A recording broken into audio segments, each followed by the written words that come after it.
back to the Premium Perspective podcast. I'm your host, Courtney, and today I'm interviewing the lovely Morgan Miller. She's a local Austin realtor who is navigating Austin real estate in style. So we're going to get into that and ask a few questions about how she got into the business, what her style is, talk about her social media, and some of the stuff that she has going on. How are you? I'm doing great. How are you? I'm doing awesome. Let's start with the first question because I'm really interested in how you first got into realty and what inspired you to get into the real estate business in Austin. Yeah, for sure. So I am from the Metro Detroit area. So I have lived my entire life being around booming real estate. I had the opportunity to live most of my childhood in Oakland County up in Michigan. And if you know Oakland County, tends to be a little bit more on the richer side. So back in high school when I got my driver's license, I would sneak into the gated communities, judge and rate all of the houses, say what I would do different. And that is really what started my passion for real estate. I'll be honest though, I didn't really know that I could be a realtor, especially just with my background, and I always just saw like rich people being realtors and I didn't think that I could ever get into it. But when I moved to Austin, I was living up north, but I was a bartender down south, and almost every single day for some reason this fantasy started coming to my mind of me driving up Mopac, looking at the skyline and my blacked out Mercedes with a black license plate that says Mo Sells. And that is what really, I was like, oh my gosh, like, is that a goal of mine? Funny enough, a few months later, my brother got his real estate license. He's a commercial realtor with a commercial market exchange. And for years he was like, Morgan, do it, Morgan, do it, Morgan, do it. But I was in my young 20s and I got a tech job and I wanted to have fun. So once I was a part of the great tech layoffs, I was like, okay, like this is my time. I got my license. I was working as an admin assistant for a luxury brokerage. And then once I got my license and started selling, I switched over to another brokerage and hit the ground running. Wow, that's amazing. Yeah. So your brother kind of, seeing your brother get his license, it was like, oh, this is in the realm of possibility. Yes, absolutely. And then also his wife got her real estate license. So I was like, let's just make it a family business, I guess. Amazing. Yeah. That's incredible. And how long have you been in the real estate business? I just celebrated my 2-year anniversary. Wow. Yeah. Is there anything that you noticed right when you started your real estate career that jumped out at you as part of being a real estate agent? Anything new? Yeah, so I guess I wasn't expecting, because a lot of realtors view their jobs as sales. And to be honest, I don't. I see myself more as a consultant.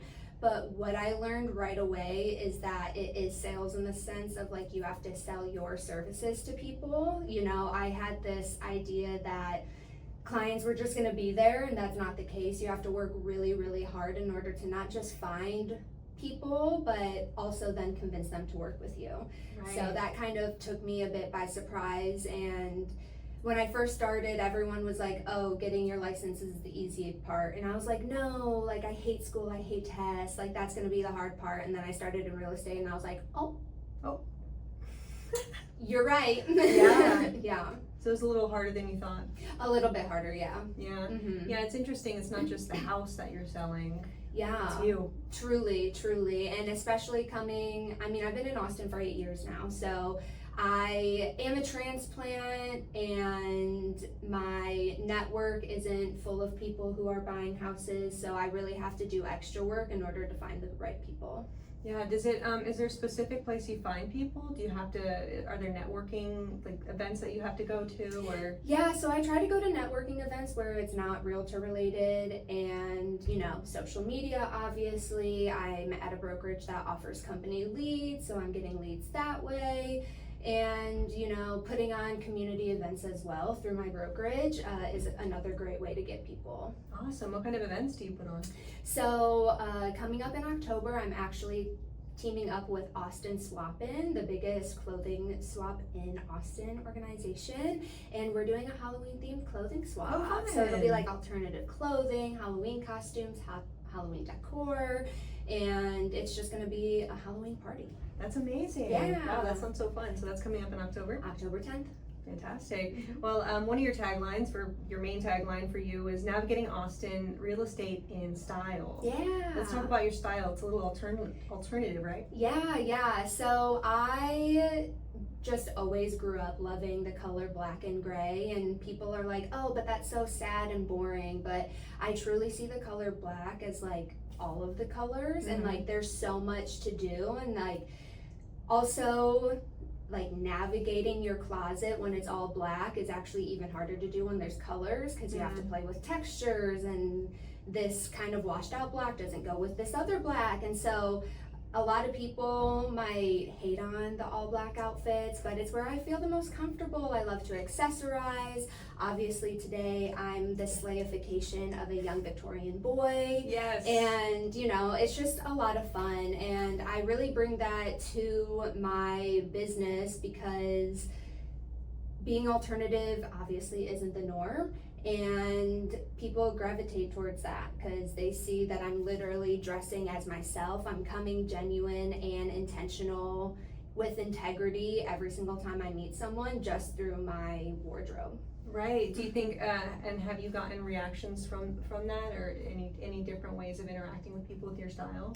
Yeah, for sure. I think especially on social media, people are like, wait, realtors can be alternative? Yeah. I'm like, yes, girl, we can be, you know? I love that, because when I first saw your Instagram, I was like, that is so cool. Yeah. You know, because you generally associate real estate agents with like being very almost preppy, or just very, not cookie cutter, but you know, the idea is to look nice, and sometimes, you know, it can go overboard, and sometimes it is at the detriment of one's own personality, you know, for humanity, sure. you know. So I love that about you. I'm like, oh, she's more human than I've seen before, which is really cool. Yeah. If you want, we could talk about your social media. Some of the I guess series that you have that are so cool. Some of them are Austin houses, but zodiac signs. Yes. I saw the Capricorn one. I'm a Capricorn, and it's so cool. Yes. So kind of works. You know, things like Austin's witchiest home. So really cool alternative things that kind of they're kind of more fun. You know, it makes it fun to look at houses. Totally. You know, when you're doing stuff like that. You always have you also have something called Mocktail Mondays. Yes. Tell me about that, because that's a consistent series I see on your Instagram. Yeah, so Mo Mocktail Monday came about when I decided to go alcohol free.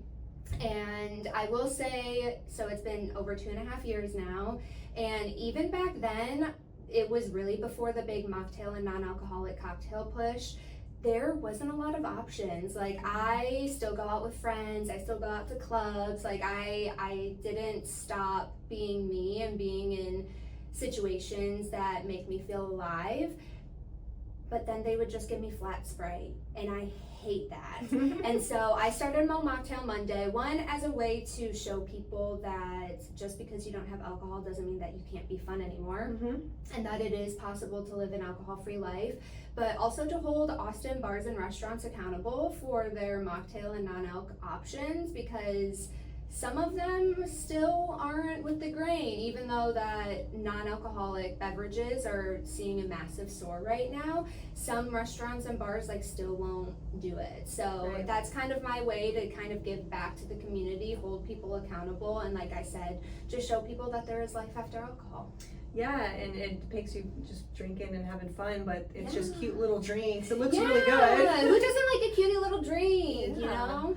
Yeah, I think it'll take people like you to influence like the alcohol business, because I think I saw in the news that people are drinking less alcohol these days and opting for mocktails more. Yeah. So it's kind of becoming less culturally relevant. So especially with Gen Z. I mean, Gen Zs are a huge proponent to the increase in non-alcoholic beverages, you know, and I think that's so awesome. As a Zillennial, I'm like literally one of the last months of being a millennial, so I kind of view myself as both millennial and Gen Z. Like, Gen Z really inspires me in that way, because they see all of these generations and all of, you know, the dependency and societal dependency on alcohol, and they're like, no, we're not gonna do that. I'm like, hell yeah, diva. It's interesting, Gen Z has a different level of awareness because of social media and stuff, so they Yeah. are more aware of trauma, Mm-hmm. generational, lineages of Mm-hmm. trauma. Yeah. The T word. Yeah. Things like that. So I'm excited. Yeah. I love Gen Z. I think they're going to help us out a lot. They really are. They get a lot of hate, which I understand because it's Mhm. just natural for the generation before to look at the generation behind and be like, oh my gosh, they're so lazy and annoying. But like, Gen Z knows what's up. Yeah. They're educated in ways that we even weren't as Mhm. millennials, Yeah, and they're more willing to say it too. Yes. Which we need. Yeah, absolutely we need. So please don't Yeah. shut up. We need that in our, Totally. Society. Yes. If we're ever going to remain adaptable. Yeah. Yeah. And progress as a society, They're a big help with that. So shout out Gen Z. Shout out Gen Z, baby. Yeah, we love you. All right, let's Mo Mocktails is amazing. How was doing the Austin zodiac signs? How do you choose that? It's been so much fun. I mean, I'm still very early in the series, and even when I'm done with, because I'm trying to hit all 12, and then even when I've hit all 12, I'm gonna redo it just because obviously it's a housing market, so new houses are going up for sale and whatnot. But I'm into astrology, I'm into just different things. Tarot? And love tarot. And I just was sitting there one day and I was like, okay, like I want to get more views. How can I do that? Especially in real estate. I mean, everybody's posting the same kind of house tour. And I'm like, how can I be different? How can I make people excited to see my content instead of just like, oh, this is just another realtor?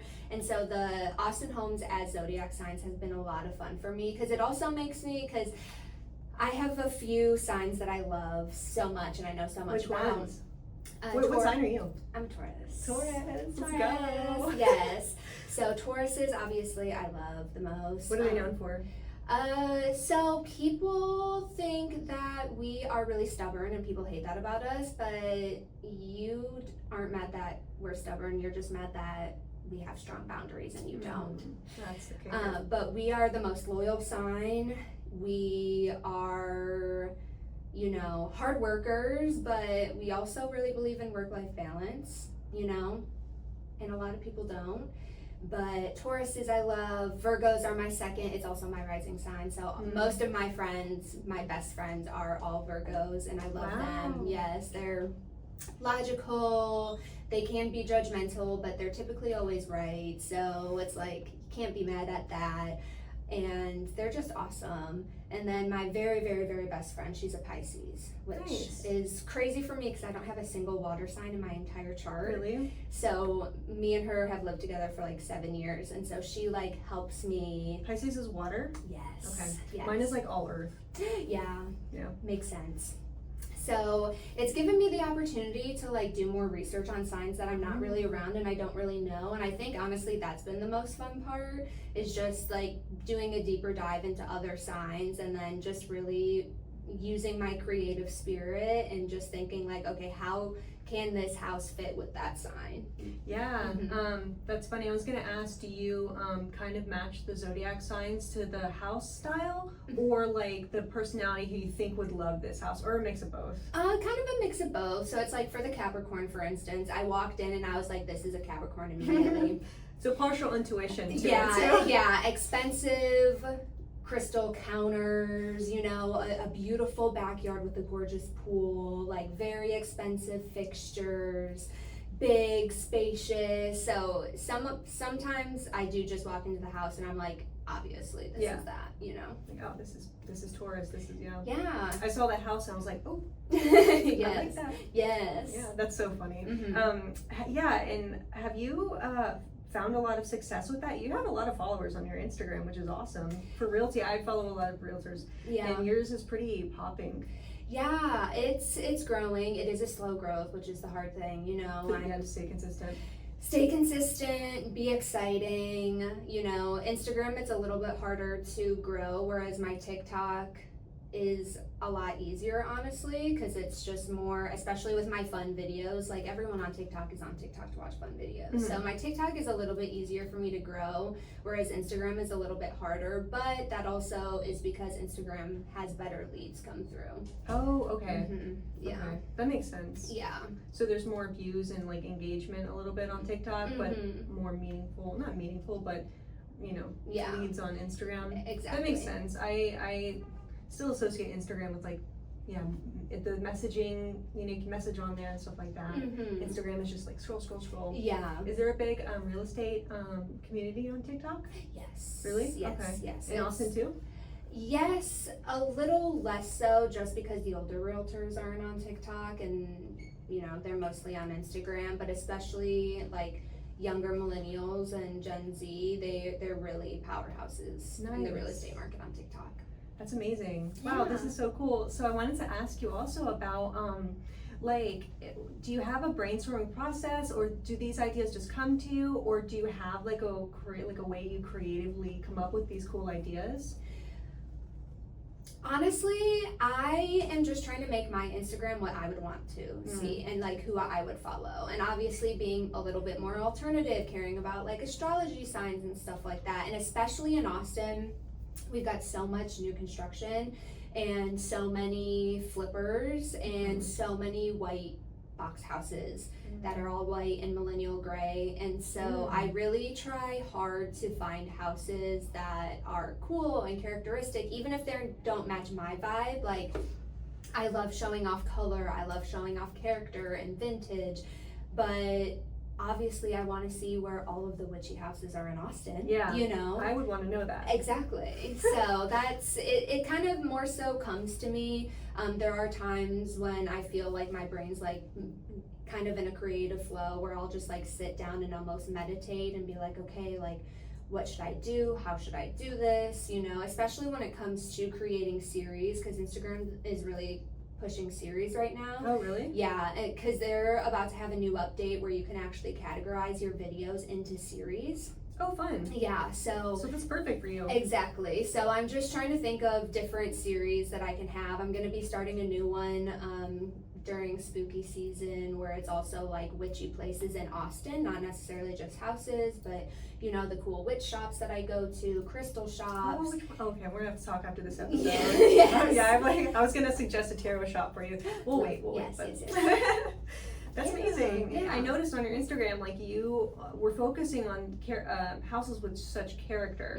It wasn't just like a flat sheet of like white, new, stark almost. Yeah. It was like, oh, that looks like a storybook house. Yeah. Or like in a TV show that you would put on every fall. Yes. Like a Gilmore Girls kind of thing. Exactly. Yes, exactly. It was very cozy and it was honestly refreshing. So I'm really glad that I got, the interview's not over, but when I first saw her Instagram, I'm like, I really want to interview her. She'd be so cool to talk to.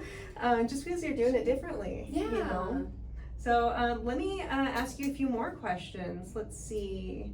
There's some fun questions that I put on this, so let's go ahead and ask those. How would your friends describe you in 3 words? So I did have to ask a couple of my friends this, because how I would think that they would respond was actually not the way that they respond. So the number one, like I talked about earlier, very loyal. I'm a very, very loyal friend. There's 3 things you can't do to me or else I will turn on you, and that is hurting the people that I love, first and foremost. So loyal, compassionate, which I feel very lucky that they said that, and authentic. Authentic. Yeah. Which is great. Yeah. Yeah. We need a lot. We need more of that. Especially in the world of AI and everything just kind of starting to look the same. Authenticity is the one way, even if you're not a business owner, just to stand out and be your best self. The only way you can do that is by being authentic. Yeah. Have you experienced people's like reaction to your authenticity? Like, because you are very authentic, you're very human. Yeah. Have you seen a trend of people responding to that positively? Yeah. I feel like most people do respond positively. It excites them. It makes them want to be a little bit more creative in their own way and authentic in their own way. And you know, I just feel like one of my biggest purposes in life is just to help people find their own confidence. And when you exude confidence and authenticity, the people around you will start doing that too, even if they don't recognize it. You know, like I kind of want to be their ticket to being themselves, because so many people just feel like they have to assimilate and they have to look a certain way. And can life be harder sometimes being authentic? Yes. Do I have quite a few people who meet me and are instantly turned off when they meet me and don't even get to know me? Yes. Do they tend to like me after a few minutes with me? Also yes. But you know, it's just, I don't know, it's important, and I just want to spread the light. You know, there's so much negativity in this world, and it's just so much better when you have the opportunity to really help people along in their own journey, even if it's just them seeing my style, not even meeting me, and being like, oh my gosh, she can wear that, I can wear what I want. You know? Yeah, and it's really cool you're incorporating that kind of belief system into your career, you know, because, you know, real estate, it is kind of like that, not cookie cutter, but there is a high value on presentation. Yes. You know, but both on the houses, but a lot on the person. And I think that's really cool. That it would make me more relaxed. Have you gotten people that have been pleasantly surprised with the houses that you found for them? Like, oh, that's really cool that you found that house. That is great for me. Yeah, absolutely. I feel like I have a rare skill of being able to meet people where they're at. So as long as they're honest with what they're looking for. I mean, I've had a situation, especially one note for buyers: never trust the pictures. Never trust the pictures, whether they're good or they're bad. Never trust them. Really? And I found this house and I sent it to my client, and he was like, no, I don't like the pictures. And I was like, I hear you. Can we please just stop by? We can walk in and walk right back out, but like, I have a good feeling. And then he ended up going with that house. Really? Yeah. Do you think there's an energy that you need to experience when you go into a house, or it's just Totally. different? It totally, absolutely. And like I said, like the pictures are never what the house looks like. Like I said, whether they're good or they're bad. And so like being able to like actually walk in, seeing the floor plan with your eyes, like getting the literal like energy from the house, from the last sellers, you know, it really makes or breaks the house. Yeah, absolutely. Energy is a big thing for me too. Yeah, it doesn't really matter the size or, you know, anything like that. It's just like, how do I feel right in this moment? Exactly. Yeah. That's amazing. Here's some more fun questions. Beach house or mountain cabin? Mountain cabin. Yeah, I just want my Twilight house in the middle of pine trees, you know? I was thinking like Akatar, like that house in the series. The one in the mountains. You know the one. So, new build or historic home? Historic home. Yeah, that's amazing. No questions asked. You like the more Victorian? You're just Victorian, right? I noticed that. I got the vibe. I got the style. The one gripe I have with Austin real estate is that there are not enough tutors in this house, in this housing market. It makes me so sad, but it's okay. I'll start building them soon.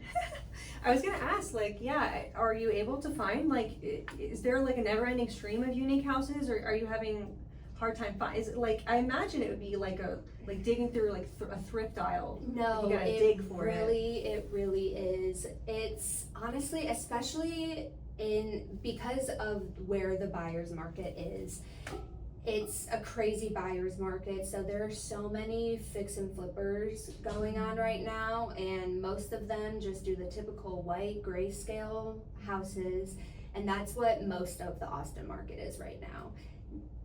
Good bones, sure, but like fixtures and countertops and everything are just so bland. So it is actually really difficult to find houses with character, especially like I do content days once a week with one of my good friends. She's also a realtor, and she very thankfully like handles all of the communications with the listing agents and really works to find the houses.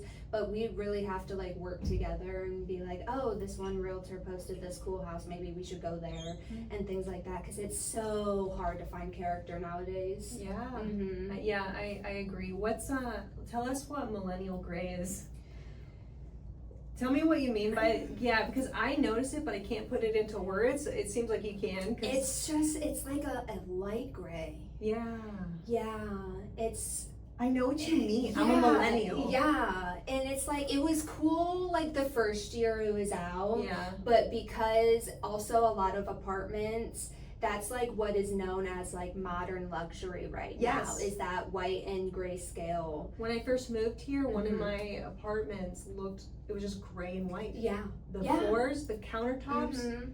I was nice. I Yeah. liked it because I'm a millennial. Yeah. And I was like, oh, this is fancy. Yeah. But like, it's a trend. But now it's like, okay, we're like almost 5 years in. Can we go back to putting color, having fun? You know, that's what everyone just needs to have more fun. Yeah. We need a revival of the early 2000s. Yes. Just like tacky, but you know, it's better than millennial gray. Listen, campiness is okay. Don't be afraid of it. Yeah. We Campiness love camp. it feeds the human soul. It does. Yeah. And you would be happier with a campy house. I promise you. It's true. Yeah. I actually agree. Regardless fully. of your personality, Yeah. a campy house is gonna make you happier. Yeah. Mhm. I lived in those like nice like gray, and it's like I wasn't happy even though it was super nice. Yeah. I was like, there is a point in time where you do come to like to the point in time Yeah. where you're like, oh, I want to be human in my house. Yeah. I don't want to be Instagram ready all the time. Right. We don't want to be in sterile environments. That's what hospitals are for. That is such a good term. Sterile. Yeah. Yeah. Very sterile. Yeah. Have you? Are there a lot? I noticed one time when I was driving around. Sometimes I look at houses for fun. Yeah. So in Austin, I noticed that some of the higher end houses are all very kind of sterile, but they're all kind of strange in a way. What are some of the trending I guess traits that you've seen in like some of the nicer houses? Like you said there's a lot of flipping, there's a lot of just like white and gray. A lot of white and gray. I would say the biggest way that new build, and I'm talking like luxury new build, not just like, you know, typical new construction communities, but high-end new build and these renovators, they are I can't even explain it, but you can tell which fixtures are like in the trend right now, because like all of the houses on the market have these fixtures, and like there's this one specific over the dining room table fixture that is like just like a big circle, and like it was cute for like the first couple houses, but now I walk in and almost every single one of those houses have it. And so especially when it comes to luxury new build, their floor plans might be like different and cool and fun, but they're all using like the same kind of light fixtures. Oh, Yeah. Okay, so that's one thing that you can tell. Yeah, I'm like, just put something cool. It doesn't even have to be expensive or vintage, but like, let's stop doing all the same things. Yeah. Yeah. That's interesting. Mm-hmm. Interesting. Yeah. Let me ask another fun question. Oh, this is interesting. I know what you're gonna say in all these. Open concept or cozy rooms? I like both. I like both. I love open. Like both. Yeah. I like cozy rooms when it comes to the primary and the guest beds, but I really love the open concept of like the kitchen and living room to be together, especially because I love hosting, and there's nothing worse than like cooking in the kitchen and then being like 10 minutes away from your friends who are in the living room, you know? So I really like main floor open concept. I think that's really fun. But when it comes to the separate rooms, I want them to be cozy. I want them to be like off the beaten path down a hallway or something like that. Yeah. The little room up at the end of a spiraling staircase. Yes. I want a fairy tale house. I know. Yeah, that's interesting. I used to live in Florida from the east. Have you noticed I was looking at houses a while back in the Northeast, and I noticed that they're a lot less open in the floor plan. Did you notice that when you were in Detroit? Yeah, so the open concept wasn't a thing back when I was growing up. Like there was mostly galleyway kitchens, you know, a wall, the living room, a wall, the dining room, sometimes the living room and dining room together, but everything was very closed off, you know, and it's only been in the past like 10 years or so where open concept finally became a thing. Yeah. So that was always really interesting. Yeah, I noticed they're older houses too, but it was always like very spirally. The hallways were kind of smaller. Yeah. Yeah, I love an open floor plan. Love an open floor plan. Yeah, that's amazing. Yeah. That's interesting. Let's see, smart home or classic charm? Classic charm. Yeah, classic charm. Yeah. For sure. You can have like the cool thermostat where it's on Wi-Fi and you don't have to leave your bed to turn the AC down. I used to have one of those. Yes, I want one so bad. Yeah. But I like classic charm. Yeah, I like classic charm too. Mhm. Let's see, city life or country living? City life. You like city life? Yeah. Interesting. Yeah, my parents both live in the country in Tennessee. Oh, really? And I love visiting there. You could not pay me enough money Really? to live there. Hell no. That's so funny. Yeah. Yeah, my parents live on a farm. So Yeah. I like both. Uh-huh. Yeah. Dogs or cats? Dogs. Really? Yeah. Okay. Mhm. Awesome. Do you have a dog right now? I do. What's her name or Her his name's name? Ainsley. Ainsley. Yeah. What breed? She is a Staffy Husky mix. Oh, nice. Yeah. Huskies are beautiful. Yes. Nice. Very loud. That double she doesn't look too much like a husky, except for she kind of has a curly tail, and then her double coat is so bad. But I was gonna say, I don't think do staffs shed as much as huskies. no. Yeah, I was gonna say, I wonder how that mixture a lot. is. So It's a she still sheds. She sheds so much, Yeah. yeah. But what's really funny is like it's happened multiple times with multiple different huskies. She'll be in the vicinity of a husky and they'll start chortling together. Oh, It's so cute. that's so cute. Yeah. So her husky comes out in certain moments. Mhm, That's so yeah. good. That's endearing. And she loves the cold. She will sit outside in the snow. Really? Yeah. Oh, so when we have those 2 or 3 day snowstorms in Austin, she'll Loves be like, it. no, let me out. Yeah, she's You can like, stay no, inside. Yeah, You can freak please out, let me, but- yeah. please let me outside. Oh, that must be nice for her. It is. That's so yeah. cute. Yeah. Nice. Let's see. Oh, here's this is interesting. Here's the last of the fun rapid fire questions. Favorite snack during showings? Do you ever bring, do realtors, they bring I know they have bring to. cookie, okay. Yeah, like showings especially, I have my lunchbox with me at all times, and it's mostly Uncrustable Nutellas. Ooh. Mm-hmm. Nutella? Yeah. Ooh. That sounds so It's good. delicious. I have one in my lunchbox to eat after this. I love that. It's love so that. good. Yeah. That sounds so good. Mm-hmm. So do you bring snacks, what do you place out? I know some realtors place out cookies. Yeah, or- so for open houses, it's a little bit tricky because I was trying to bring food and snacks to open houses and nobody was showing up. So then I just had a bunch of snacks and cookies that I had to eat, which wasn't necessarily a bad thing. But now I just do wrapped candy and call it a day. And when That's it's probably summertime, cold water. Yeah. But I saw a TikTok about, I guess I had ventured over into the realty side, I don't know how. But it was one where it's when they don't show up, and it just showed them lying on the counter, it's just, because that is a reality sometimes. Most of the time. Most of the time, yeah. Mhm. What is the rate for people stopping by?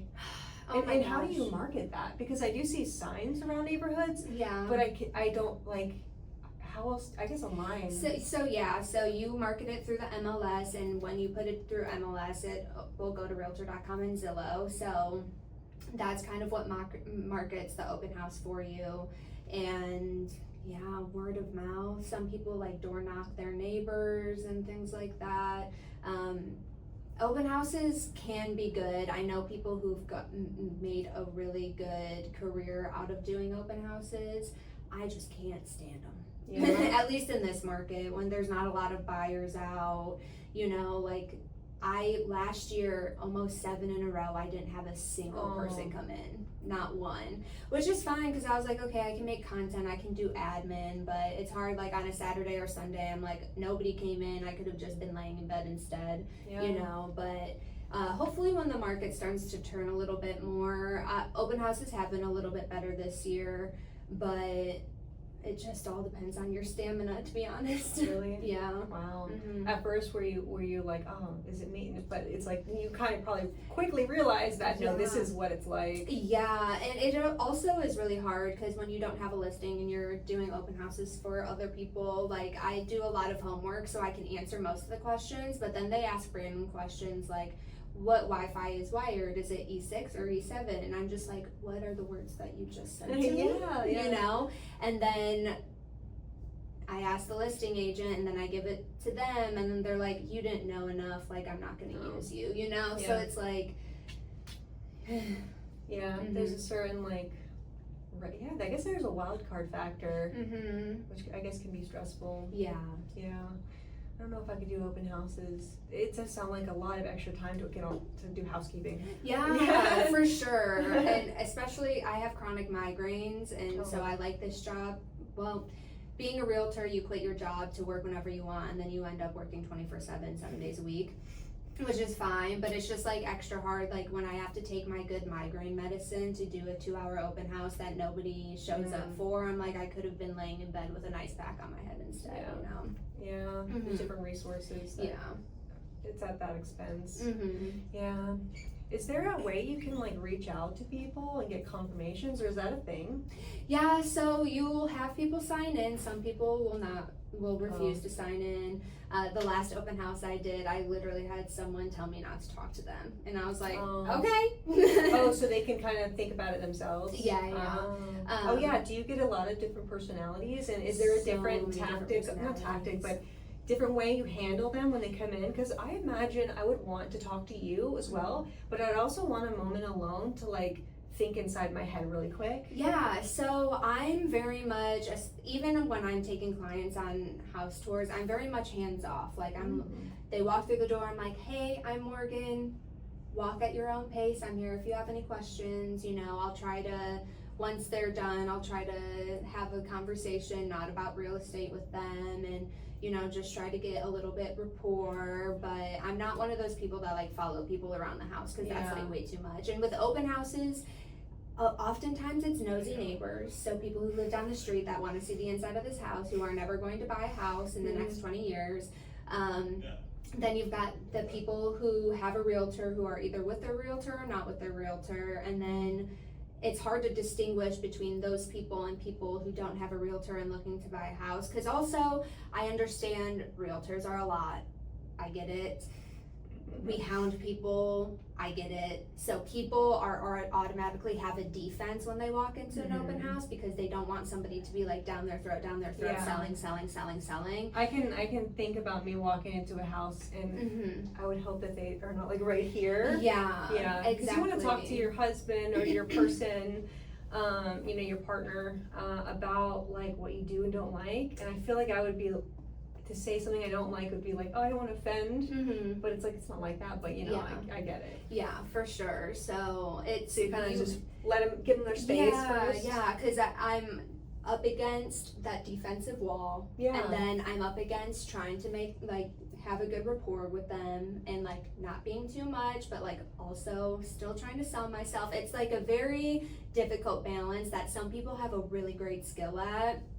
Me, not so much. I'm much better at a buyer consultation meeting when I have the opportunity to show off my expertise, instead of a house that isn't my house that I'm listing, you know? Right, right, interesting. Yeah, that makes sense. You get to interact a little bit more, and it's more about, the services. Yes. Yeah, it's interesting. Interesting. Where do you hope to be in 5 years? That's kind of a deep question. I just read that. I'm like, really? We're like shifting gears a little bit? Yeah. I hope that in 5 years my business is making its own business. I would love to, especially at that point, just having my business based off of referrals, that you know, that I treated my clients and helped them so well that they are willing to advertise me to their friends and to the people that they know are buying houses. That would be great. I would love to have my blacked out Mercedes by then. Hopefully buy a house myself. So that's amazing. Yeah. And one of the questions is, what kind of reputation do you hope to build in the community? Meaning, like, what do you hope your kind of difference in style kind of, how do you hope to have that permeate your business? Yeah, well, back to the authenticity thing, like I want people to see me or hear my name and be like, oh, it's like that cool realtor, you know? Not just like the stuffy, uptight, wearing a 3-piece suit realtor. Like, no, somebody that people think are down to earth and helpful and knowledgeable, but not just that pain in the ass salesman that so many of us are. Yeah, more human. Yeah, that makes sense. And you kind of answered it a little bit. What would you like people to remember after working with you? Yeah, I mean, I pride myself in making the home buying experience as seamless and exciting as possible. Home buying doesn't need to be daunting. The entire experience is already a little bit stressful. I like to take as much stress as possible. During my buyer consultation meetings, I tell my clients, I work hard so that you can sleep at night and I don't. Yeah. That's how I want it to be. I want to be the one stressing out. I want to be the one pushing it through. I don't want my clients to feel that ever, Right. you know? And of course, like, random things and fires pop up here and there, but I just, regardless what happens through the transaction, I want them to look back at the home buying experience as something positive instead of this horrendous thing that they're going to tell their friends for the rest of their lives about how traumatic it was, you know? Yeah. I didn't even think about that. Sometimes I guess it can be traumatic and it can be amazing. Yeah.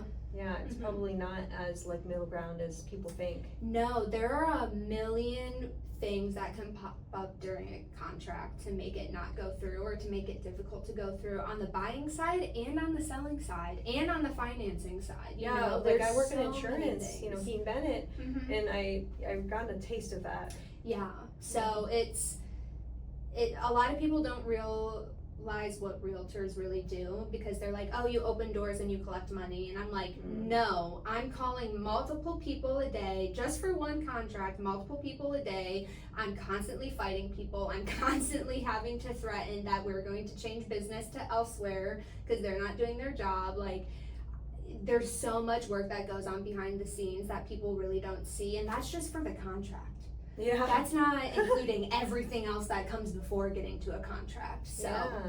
mhm. Amazing. So there's definitely a lot of lines of work you have to master. Yeah, realtors wear many, many hats. We don't just open doors and collect payment. We are therapists, marriage counselors, family counselors, accountants, you know, like we do so much just to keep everybody okay.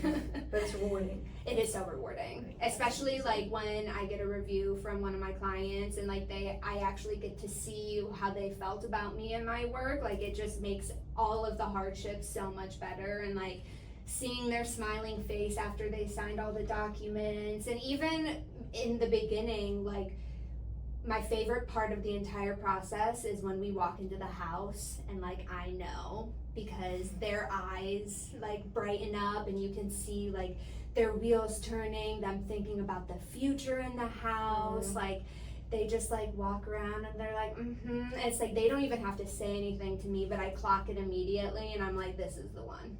That's so cute because you strike me as not cute, but you know, that's beautiful because Yeah. you strike me as a dreamer, and I can tell that like what you feel when you see you driving down in your Mercedes. It's like you can see when they're having their own version of that. Yeah.